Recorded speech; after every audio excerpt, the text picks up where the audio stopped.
Hi, in this video, I'll show you how to add widgets on your MacBook super fast and easy. First, move your mouse to the desktop and right-click on any empty area. Then choose Edit Widgets. The widget panel will instantly appear on the left side of the screen.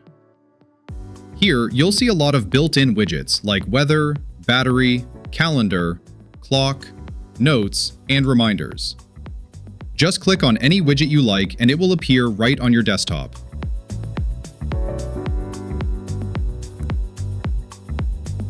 If you don't see the widget you need, scroll down to find widgets from third-party apps that are already installed on your Mac. After you're done adding widgets, just click Done to finish.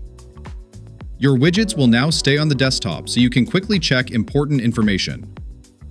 Most widgets have a fixed size, but for some widgets like photos or weather, you can change the size. Just right-click on the widget and choose one of the 4 available sizes. You can drag widgets to rearrange their position on the screen.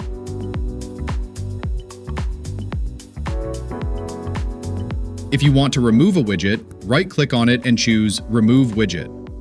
Or go back to the widget settings and click the minus icon on the widget you want to delete. In short, adding widgets on a MacBook takes less than a minute, but it helps you manage information much more easily. If you find this video helpful, don't forget to follow easy tech steps for more useful macOS tips.